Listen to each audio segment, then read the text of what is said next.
Hey everyone, this is Alex Smith and welcome to Knowledge the Ambition. आज के इस session में हम बात करेंगे about the Muslim league and the rise of communal politics in India. History की हम यहाँ पर बात करने वाले हैं। अब क्यों इसके बारे में हम बात कर रहे हैं, क्योंकि रिसेंटली 13th ऑफ दिसंबर था। तो 13th ऑफ दिसंबर 1906 को ऑल इंडिया मुस्लिम लीग जो है ये फाउंड किया गया था in Dhaka, marking the inception of political organisation that played a pivotal role in India's partition. तो इसी के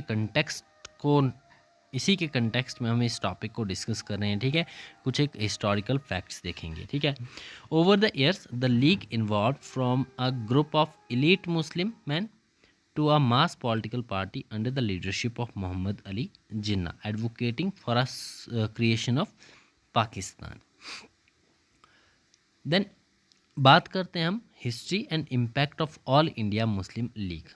सबसे पहले देखेंगे कि फाउंडर्स कौन थे। ठीक है, फाउंडेशन आपको ध्यान में रखनी कब हुआ था, 13th ऑफ दिसंबर 1906 की। इसी के कंटेक्स्ट में हम इसे यहाँ पर डिस्कस कर रहे हैं। ठीक है, सो फाउंडर्स जो थे एलिट मुस्लिम लीडर्स थे, which includes the Nawab Salimullah of Dhaka, Nawab Viqar ul Mulk, Nawab Mohsin उल मुल्क एंड आगा खान।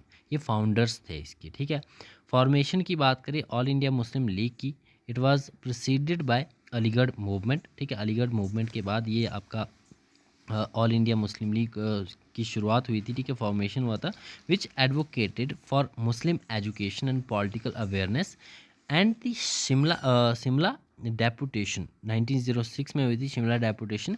फिर Muslim leaders met Lord Minto second to demand special representation. ठीक है, देन इनिशियल ऑब्जेक्टिव की बात करें तो इनिशियल ऑब्जेक्टिव इसका था to protect the political and religious rights of Muslims and to secure separate representation for them in legislative body. तो initial objective यही था। ठीक है, देन जिन्ना की यहाँ पर जो लीडरशिप थी, Mohammad Ali Jinnah, he transform the League into a mass political force. ठीक है, पहले इनिशियल यही था कि मुस्लिम के राइट्स को सिक्योर करना है, सेपरेट रिप्रेजेंटेशन। ठीक है, लेजिस्लेटिव बॉडीज़ में। लेकिन जब जिन्ना ने इसे जो है वो जिन्ना की लीडरशिप में ऑल इंडिया मुस्लिम लीग आया, then Jinnah transform the League into a mass political force, specially after the 14 points. और जिन्ना के ये 14 पॉइंट्स 1929 में आए थे। ठीक है, which outline Muslim political demands like federalism, minority safeguards and autonomy. Then उसके बाद लाहौर रेजोल्यूशन हुआ। ठीक है, 1940 में। Under the Jinnah's leadership the League adopted stands favouring partition. ये लाहौर सेशन में ही हुआ था। ठीक है, लाहौर रेजोल्यूशन में हुआ था। तो डेट्स आपको ध्यान में रखनी है। लाहौर रेजोल्यूशन 1940 अंडर जिन्नाज लीडरशिप हुआ था and Muslim League adopted a stance favoring the partition.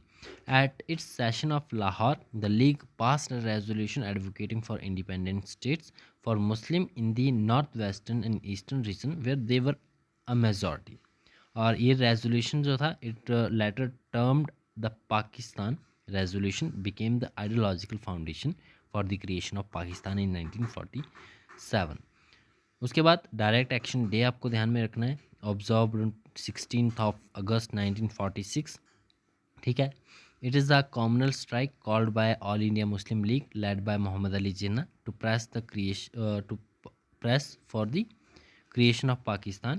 It led to widespread communal riots, especially in Calcutta, resulting in thousands of deaths and property destructions. The violence deepened the Hindu-Muslim divide and accelerated the demand for partition. अब partition के मैं role की बात करी तो जिन्ना के under मुस्लिम League जो था, it led the demand for Pakistan, arguing that Muslims would not be treated fairly in a Hindu majority India. This effort culminated in 1947 partition, creating India and Pakistan.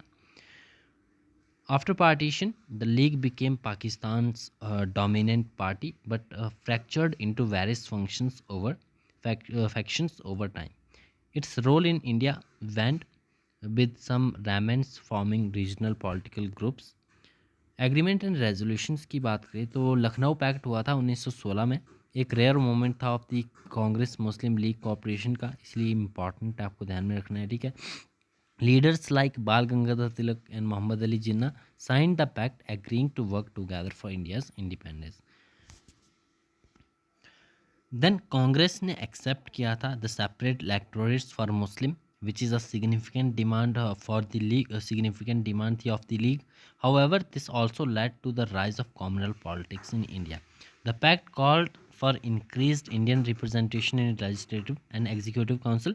This was a high point of Hindu-Muslim unity in the freedom struggle. Then next important जो